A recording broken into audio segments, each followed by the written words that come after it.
Here's the question that we will answer today. Is Rainbow Six Siege still the same Siege after 8 years, or has it become a standard shooter? By my count, there are 3 main components that make Rainbow Six Siege such a unique title. These are the balance between tactical teamwork and satisfying gunplay, unique operators and their interactions, the structure and flow of the match. We will discuss what each of these aspects means and if the game still has them. But first, let's acknowledge the long way that Siege has come since its inception.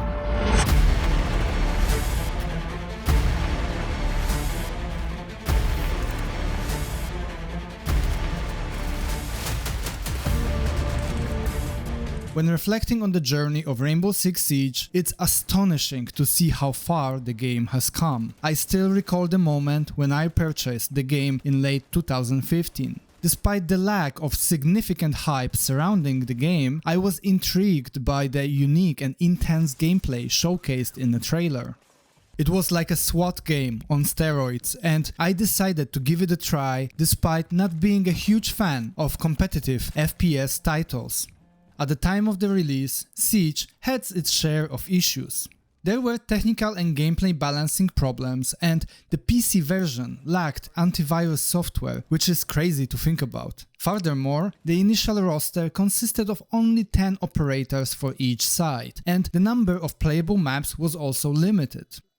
Ubisoft hadn't initially recognized the gem they had on their hands, nor allocated a significant budget or attention to the game. However, those who clicked with Siege from the beginning could sense that something special was brewing. This unmatched tension during clutch moments that made our hearts pound. And this uniqueness of the game inspired my passion for this title and turned a hobby into work. Back in 2019, I quit my corporate job to work on creating a website dedicated to Rainbow Six Siege. Over time, I even wrote an ebook guide which can be bought exclusively through my website. If you are serious about your growth in Rainbow Six Siege, I highly recommend you consider buying it. Overall, it's crazy to look at how integral a part of my life this game has become. What's equally wild is how the community played Siege during its early years. In retrospect, we sucked, particularly when compared to the impressive skill displayed among the community today. Defenders barricaded every doorway leading to the objective, reinforced walls between bomb sites, and rarely roamed the map. Attackers, on the other hand, relied on breaching soft barricades with charges. They crouch walked through the map while staring at the ground, and underutilized droning. We were certainly far from proficient, but we had this sense of progression, satisfaction, and discovery. Fast forward 8 years since the release, and the Siege community has reached an exceptional level of play. Players possess extensive knowledge of maps, prefer common angles, and are well versed in the complicated interactions between operators. The margins between various ranks are lower now than ever before. But while this exceptional growth of the Siege community has been certainly impressive, it came with a price. We have inevitably sacrificed some of the captivating sense of discovery and novelty. However, I believe this change is just a natural part of the process. It doesn't mean that the Rainbow Six Siege experience has worsened, rather it has evolved. With that said, I would like to present a case for Rainbow Six Siege still being the Siege we all fell in love with, albeit with a few issues. Now, let's delve into the balance between the tactics and gunplay, a key aspect that defines the game's essence.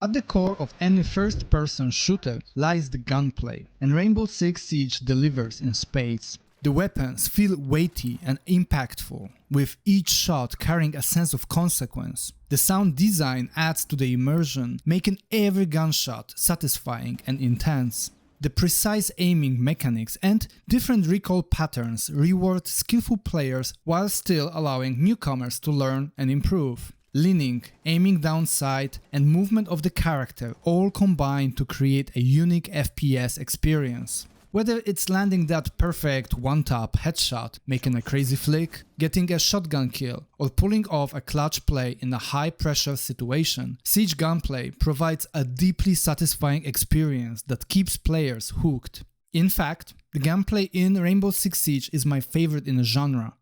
No other competitive FPS comes close to how good it feels to pull a trigger in this game. This gunplay alone would be enough of a reason for me to play the game for many hours. However, Rainbow Six Siege offers so much more than just a gunplay. The game places a strong emphasis on tactical teamwork, which is crucial for success. It's like playing a team sport such as basketball, where individual skill matters, but it's the team's execution that leads to consistent victories. Just as basketball teams rely on working together, communicating, and strategizing, Siege squads must coordinate their efforts, synchronize tactics, and adapt on the fly to win. For example, breaching reinforced walls leading to the objective requires precise coordination and timing among multiple players. Each operator's unique abilities and gadgets come into play, adding depth and strategic possibilities to the gameplay. It's the combination of individual skills, teamwork, and strategic planning that makes Siege a truly unique and rewarding experience. If Rainbow Six Siege did not have this well-crafted balance, we would end up having a completely different game. Say the tactical aspect of the game is gone, we would end up with Ubisoft's version of Call of Duty.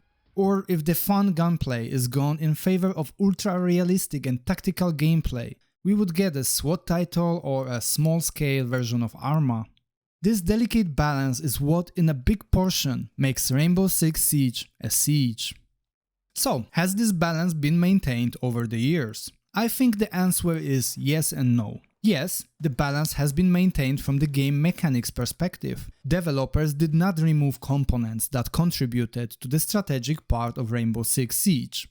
The tactical teamwork is still present and very important. It indicates your team's skill ceiling. However, the no part is that people have become increasingly impatient and overly confident in their ability to click heads.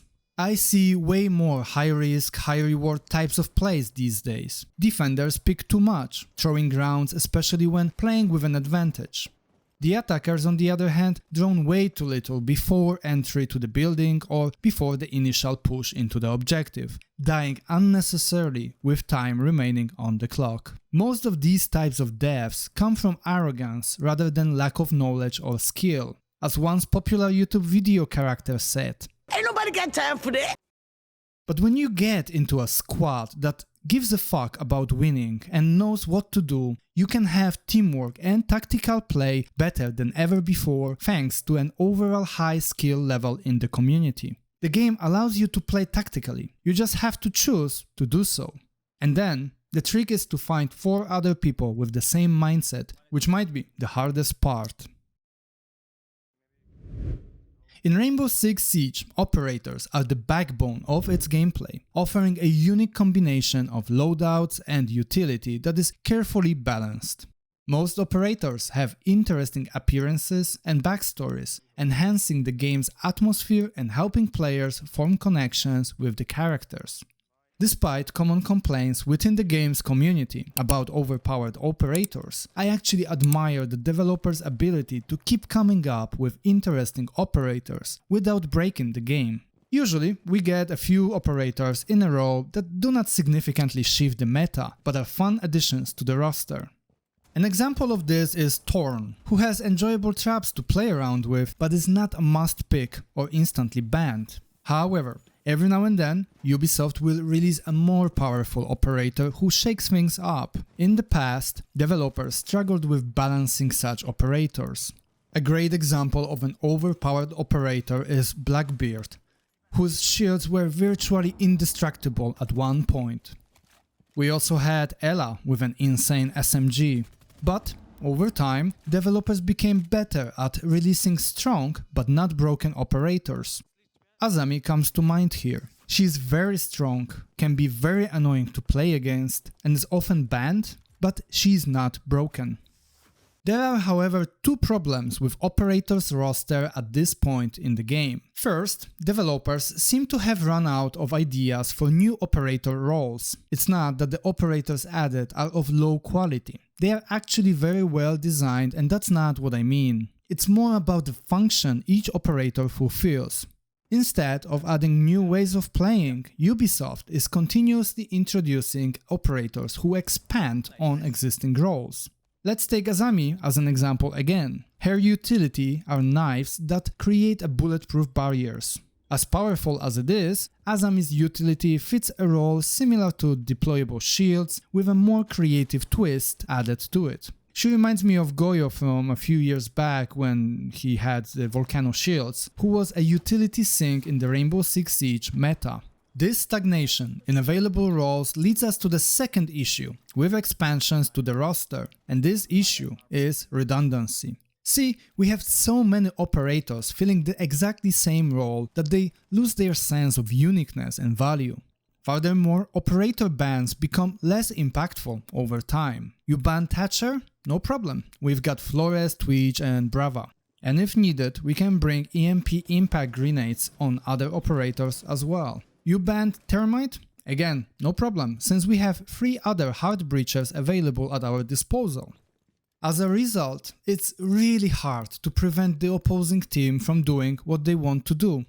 There are counters to counters, and an abundance of choices to fill a single role. What do you think about the constant roster expansions in Rainbow Six Siege? Personally, I like the game more with a smaller roster, even though a larger number of available operators gives me more choices for loadout plus utility combos that click with me. But I can totally imagine that others have a different feeling about this. And there's also the looming inevitable question that Ubisoft will eventually have to answer. At what point do they hit their reset button and release a sequel? Now let's move on to the last point we will focus on today, the structure and flow of the match. There is a slow start with the preparation phase, during which defenders set up their defenses. At the same time, attackers try to understand what the defenders are actually doing, plan accordingly with their operator picks, entry points and drone positioning. After this slow and safe start, the action phase begins. The start of the action phase signifies a shift in roles. Now it's the defenders who are trying to figure out what the attackers are actually doing. For many defenders, especially those anchoring on the site, the initial minute or so of action will be spent on cameras, finishing defensive setup, and providing roamers with information about the attacker's movement. As the time comes closer to ticking zero, the tension and tempo of action escalates. It's not uncommon for the round to come down to the wire with only a few seconds left on the clock. And then, when the round has finished on a high note, the loop restarts. This loop of build-up until the climax is so satisfying and addictive. If Siege shifted gears towards a more constant tempo of action with no downtime or setup of bomb site, it would lose a huge chunk of what makes this title such a wholesome experience. Don't believe me? Just jump into arcade mode and play some team deathmatch. As fun as the gunplay in Siege is, this mode grows stale real quick. Do you guys think that Rainbow Six Siege retained this aspect of what makes it Siege? To me, the answer is resounding yes. Despite many minor and bigger changes to the gameplay over the years, the developers have retained this great flow and structure of matches in Rainbow Six Siege. The tension of clutch moments is still second to none. The defensive setup remains an integral aspect of the game, and despite the community leaning more towards the fast gunplay, we still have valuable downtime. To conclude, Rainbow Six Siege has gone through a lot of changes over the years. If you watch gameplay videos from 2015, you will see just how many things have improved, disappeared or were shifted. Most changes were for the better, while some perhaps not so much. However, what has not changed is that Rainbow Six Siege still remains at the core the same Siege we fell in love with. If you have grown frustrated with Siege over the years while clocking hundreds or thousands of hours with the game, Do yourself a favor and take a break.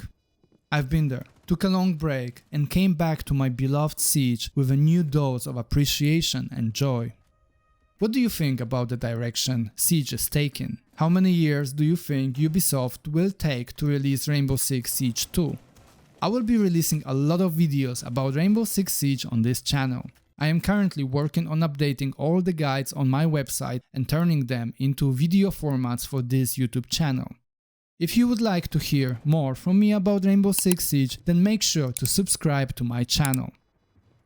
Thanks for your time and I'll see you in the next one.